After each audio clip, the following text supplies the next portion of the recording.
Hey guys, what's up? Marco here from the VATICANTS. And that beautiful intro you just heard is actually recorded on the very same guitar we're about to talk about today. Um, it's not really a review. You know, the Clapton guitar has been out for, 800 years now. It's the first Fender signature. I think the Yngwie Malmsteen and the Clapton, 1987, 88, something like that. Correct me if I'm wrong. But did you ever sell a guitar and then realize you shouldn't have sold it? It was that good that you regret selling it. Not out of distress, not a distress sale, but you sold it, you thought, I kind of don't need it. And then you realize down the road actually how great of a guitar it really is.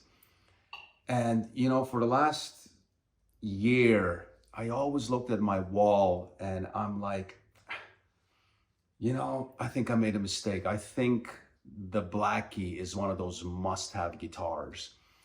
And then I tried the custom shop version, and you know how it is with Fender custom shop Strats, when you go too fancy, it's not a Strat anymore. And if it's too simple, like a Blackie, I couldn't, believe it or not, really tell that much of a difference. I hate to say it.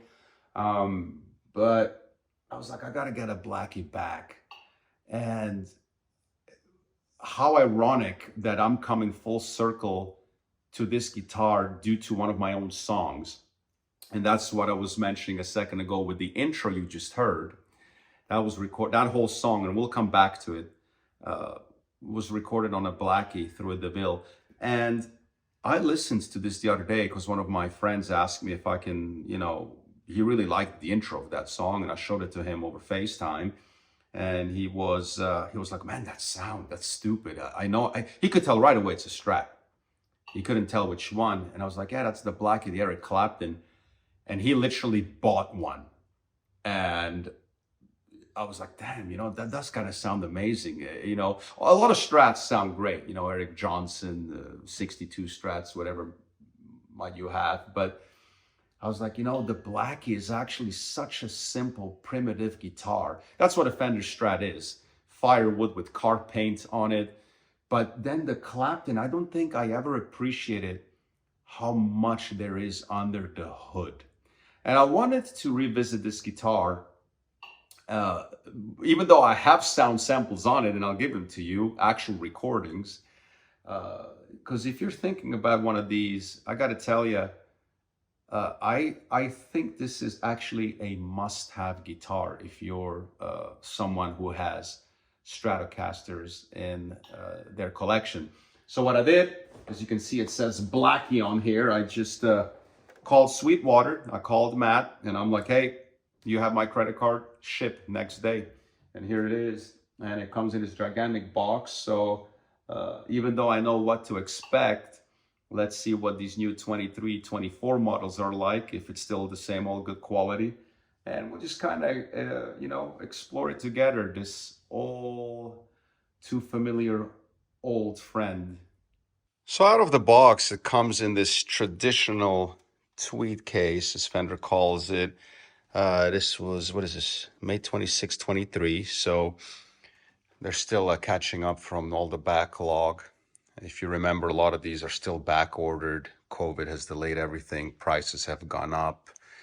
I love this case. It's just, and it's rare for me to buy. I hate new Strats because to me they just look so much better beat up. Go to my late 62 custom shop Strat, late 62 Strat custom shop review. Even though I like breaking them in myself, of course. Hey, look at her. Oh, goodness gracious. I'm about to open the case. Are you serious? And you're a Sphinx. You're not supposed to have hair, so you're embarrassing both of us. Get off.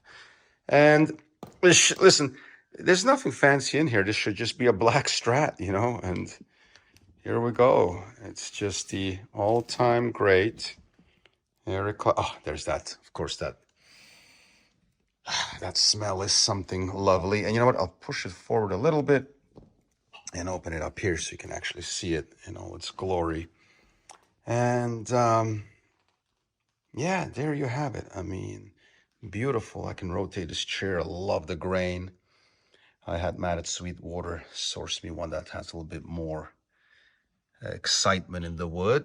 A lot of these kind of come a little bit plain in the wood, and those are just fuzz from the case. And yeah, it's just a beautiful black Eric Clapton Blackie. Let's zoom in on the frets a little bit, see the fretwork before we even take it out. All right, I secured the case, primitive MacGyver style, but I brought the light a little bit closer, and what I want to do is just show you. Yeah, exquisite. You know, this is their flagship model. They have to do good work on this, and the frets just look great. It's a really nice piece of maple, gorgeous. Yeah, you can tell by the grain. A lot of these come with very little texture on the side, and that means it's a little bit of a cheaper piece of wood, whereas this actually, if you stained this a little bit, kind of what I call orangey, like the more vintage Strats, this would look even better. But again, this is an Eric Clapton, and you know, that's what the specs are here. You got these incredible noiseless pickups. If you remember from the 90s, there were lace sensors. Now they modified them, tweaked them.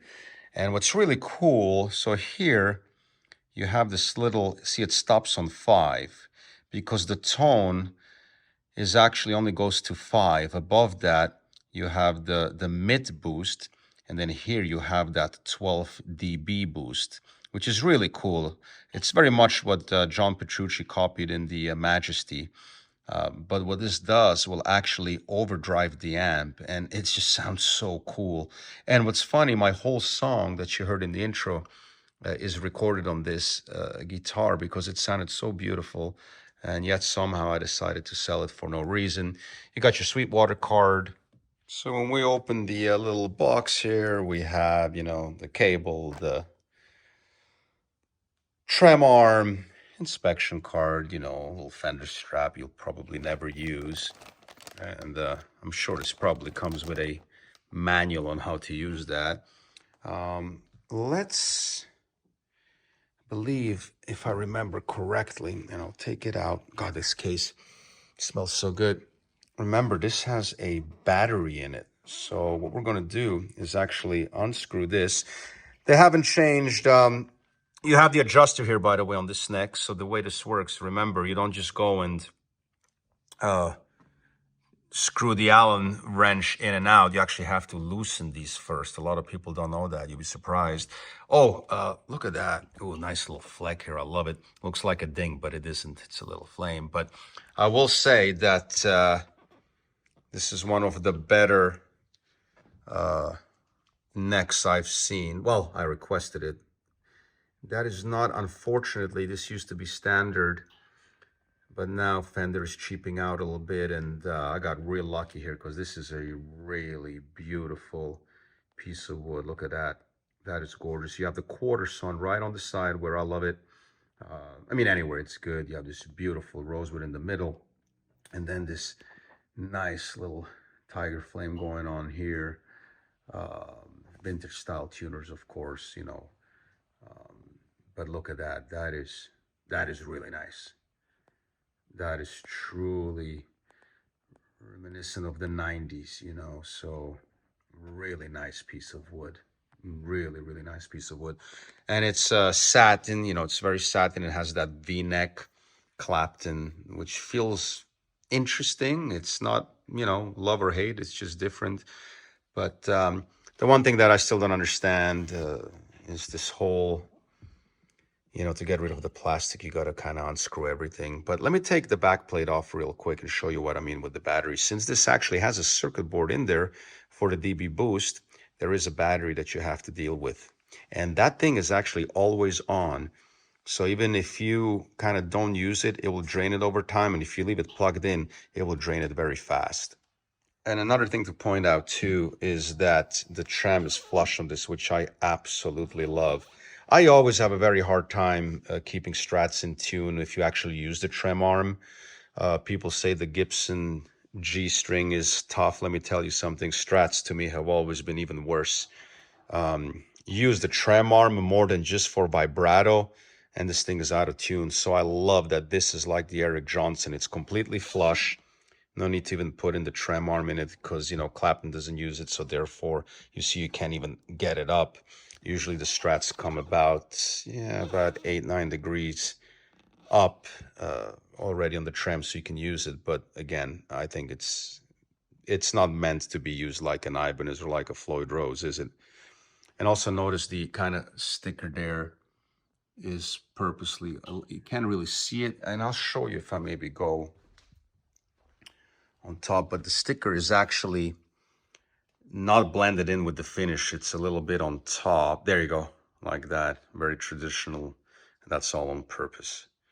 So the custom shop doesn't say Blackie. It says it on the back with the custom shop logo. On the regular USA model, it's on the front. And again, just a beautiful piece of wood. I have to say, very, very impressed with the fret work. Vintage, of course, tiny frets, but 9.5 radius, but just gorgeous. Let's take that back plate off. All right, so there you have it. And I hope this thing isn't loose. Yeah. See, it's exactly like the Eric Johnson, who has 5.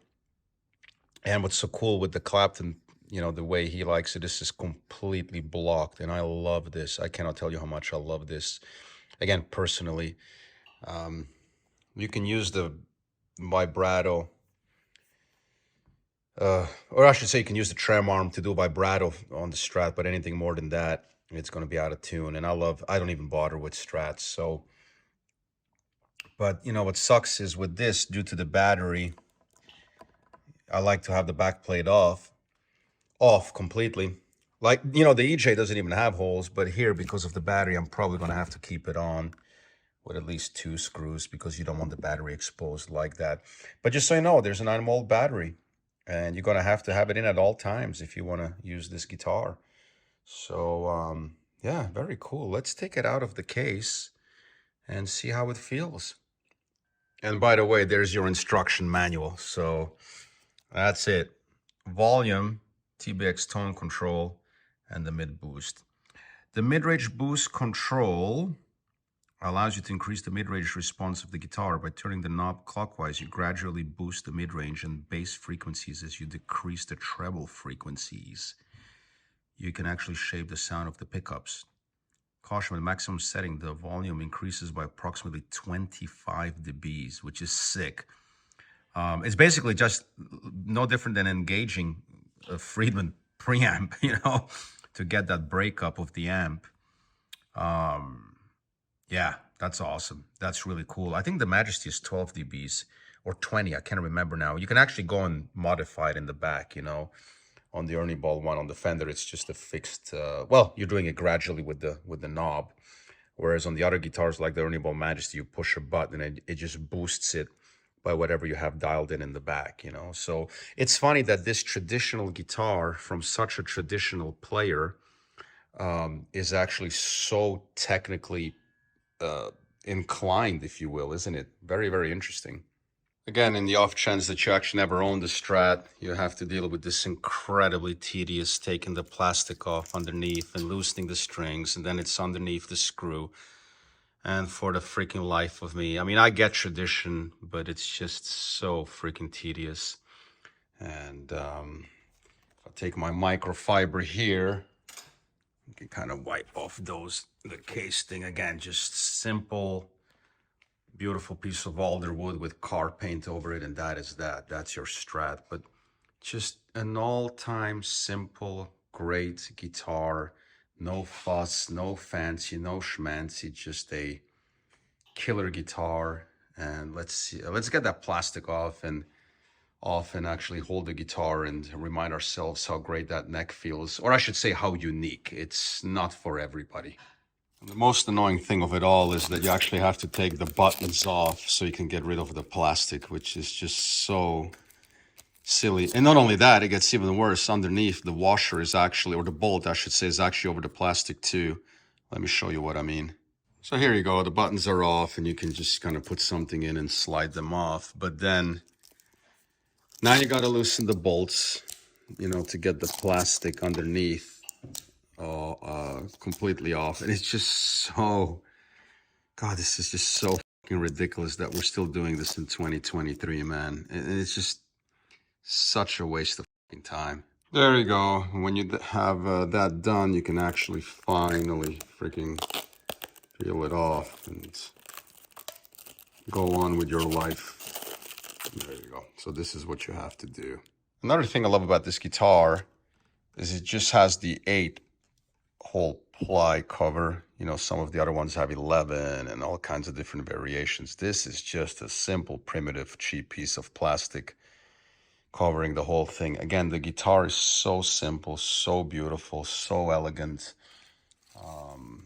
There's just nothing here to distract you from the task at hand, which is to play it and to enjoy it and to beat it up and to make sure it doesn't look this new a couple of weeks from now. But just fretwork is great. Everything feels fantastic. You can see that beautiful rounding. So if I press really hard against it, there's nothing, no indentations, no rips, no... I mean, as you would expect, this guitar is now $2,300. I remember when these were still $14.99, then went to $15.99. Nothing. A little sticker on there that says Fender. And if you want anything more fancy, go buy an Ibanez. You know, this is meant to be abused. You break the neck, you screw it off, you put any other Fender neck on, and you're ready to rock. So there's nothing here that stands in the way of what this should be, which is a guitar to be played. And you can't really tell, but even the finish right there.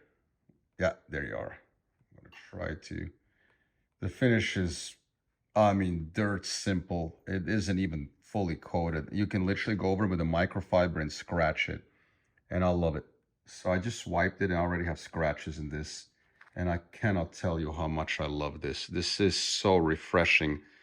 You know, every time you hold your PRS, you basically can't even play because you're so worried about, God forbid, touching it with your bare skin. And here it's like, screw you. You don't even get a proper finish on it. It's black with whatever kind of coating this is, plastic.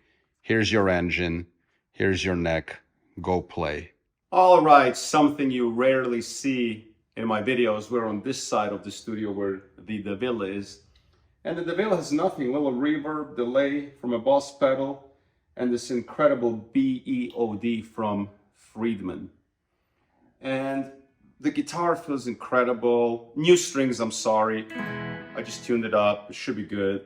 Love the density of the neck. I'll make sure I'm in frame. You know, everything just feels, you know, the V-neck is not that bad, not as bad as I remember. It's just kind of cool. I like it. Yeah, no, it's the same on the Martin guitar too, you know, the 028, which is one of the all-time great acoustic guitars, isn't it? But, and you know, there's so much going on here, but that song you heard in the intro is just to die for. And what I did was put a Royer 121 and a 57 in front of this. And I want you to listen to that real quick. I'll put a picture of Eric up, and I just want you to close your eyes and actually see what this guitar sounds like clean when you record it. And there's not much processing in Pro Tools either after the fact. It's literally just, I just remember how in love I was with this. And then like an idiot, I went and sold it, you know, and here we are, you know. So check the sound out real quick, and then I'll play the same lick for you on the different settings.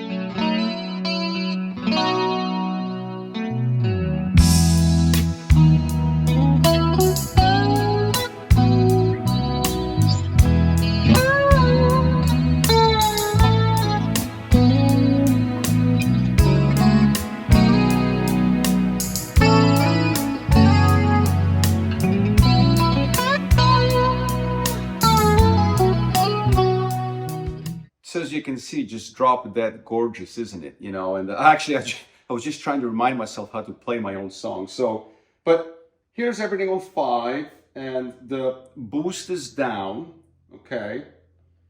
And let me show you, you know, when you turn the boost up, what it does. You can kind of see the settings. So this one from kind of down to 5 is a normal volume knob.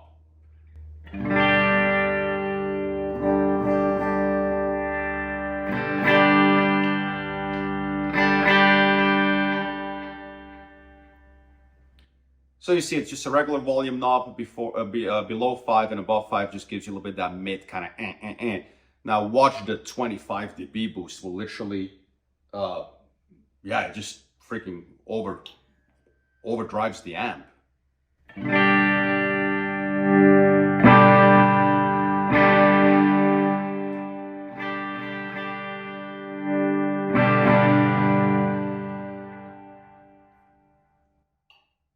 I almost wish they would have had it on 12 dB, or you can scale it back a little bit. Now, when you have something like the BEOD engaged for overdrive, this won't do much because kind of the preamp in the pedal kind of blocks you anyway.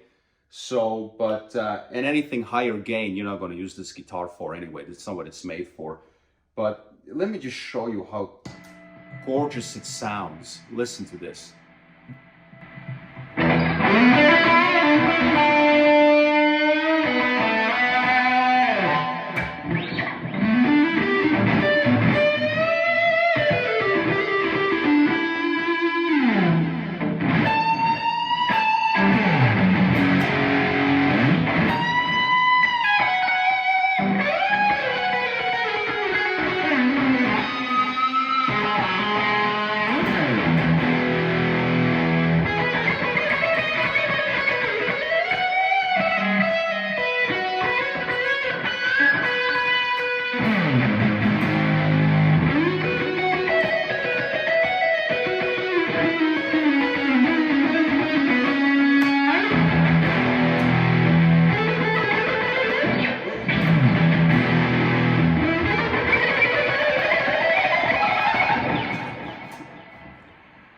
You can tell the struggle, the frets are so low. I'm literally, when I'm bending, feeling like I'm grinding on wood.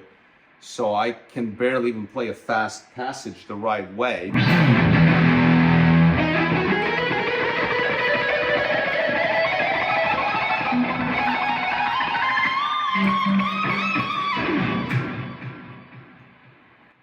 But that's the charm of it, you know. The frets are so low. You're literally grinding wood, and I love it. But how freaking beautiful does this sound? Are you effing kidding me? Yeah, I could engage the NS2, the noise, the noise suppressor, make it sound even better. But again, that's not what this guitar is for. The guitar is really, you know, back to our intro. Let me check the tuning real quick. And I love how strong these pegs are, and even more so how beautiful it is that I don't have to bother with the moving bridge. It's completely blocked. It's just so beautiful.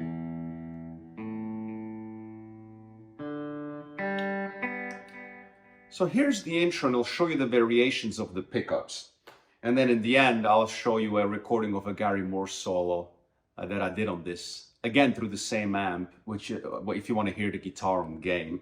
But here's that song, and we'll go, and you know, position 2 and 4 are just to die for. Listen to this. I'll go 1 through 5.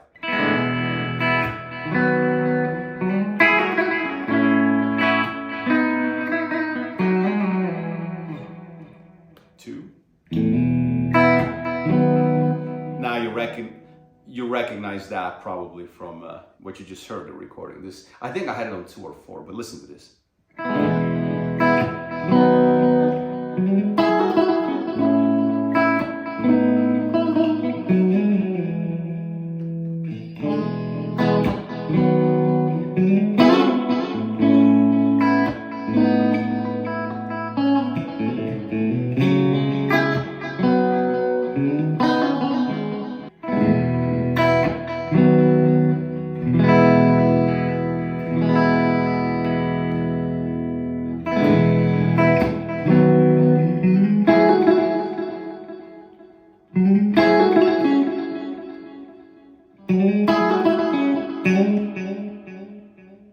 listen to that 2 and 4 position. I mean, you can cut 1 and 5, sell it, but listen to 2 and 4.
You know, I know, let me just make sure I'm in frame here.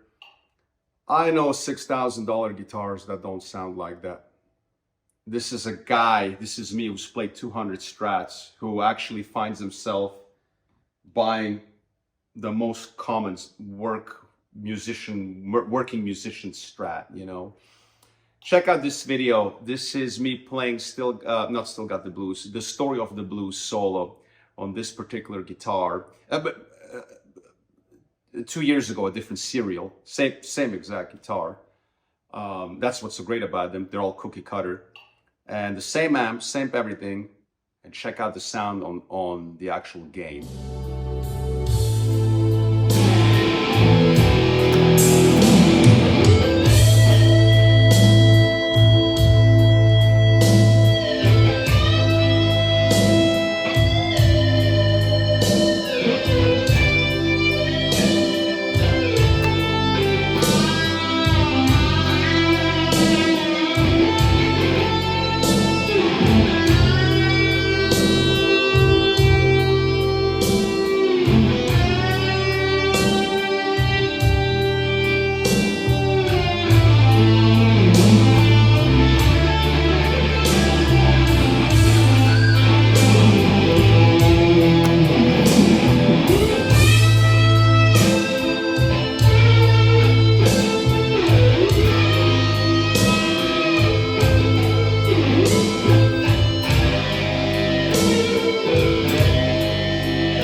there you have it.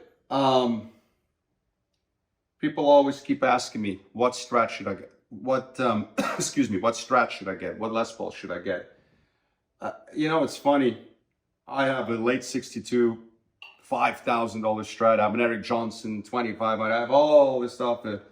But at the end of the day, it's funny that the most non-technical player, so to speak. I mean, don't get me wrong. I'm a Clapton fan, but not like, oh, I have to have it because it's Clapton.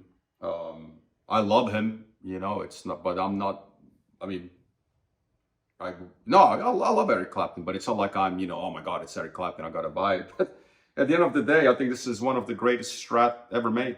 It's been in production for freaking 35 years now, 36 years. I don't, you know, since 1985, 6, 7, 84, whenever they started this and the Malmsteen Strat. It is, excuse me, the most simple, most beautiful, you know, and especially if you get a really nice neck like this. But you know, there's nothing here to distract you from the task at hand, which is to play. There's no fancy, this is cheap. Look at this. It comes right off. Nothing is even glued on this thing. It's like a Ferrari. It's about the engine and the car we throw in for free, as Enzo used to say. It's just such a beautiful, great, diverse. I can't believe I'm saying this about the Strat. And funny enough, it's not some hardcore technical player that invented this whole DBX and Bing Boost, and what a simple, beautifully refreshing instrument. And I'm late to the party, and I've had two of them, and I always sold them. And I tell you one thing, I realized I'm an idiot. Why do I keep selling the best guitar I have? You know, I mean, there's no, you know, if something breaks, replace it. If you need a quick adjustment, your tech can loosen this, adjust it. You know, it doesn't matter if you know, here, if you drop something on it. I mean, look, you can put, see, there you go. I did this with the nail, and there's a scratch on it, and it's not a big deal. You know, it's a Strat. It's meant to be, you know, abused and played, and it's easy to fix and just replace something. And it's just such a freaking great instrument. And I tell you, if you get yourself a DeVille or even more higher end Fender amp and put a little nice overdrive pedal in it, this is all you'll ever need. It's all you'll ever need. I tell you, you don't have anything even remotely resembling a collection unless you have a Blackie in there. They come in the really cool colors too. They have the natural, the pewter, whatever, that gray one is really cool. They have some kind of Mercedes blue. I don't know if I think they just make that for the custom shop. But look, it already has scratches in it, and it's just, this is really one of the all-time greatest freaking Strat, if not one of the greatest guitars ever made. Because I feel so free playing it. I don't have to worry about anything and scratching it and dinging. Oh, God forbid, you know. A matter of fact, it looks terrible when it's mint condition. So, yeah, you got to get one of these. The best part is you can get them for $1,300 used on Reverb. Are you kidding? You have no excuse not owning one of these. Guys, hope you enjoyed this, and hope that answers the questions on what Strat is a must Strat. And this is not a must Strat. This is a must own guitar. See you around.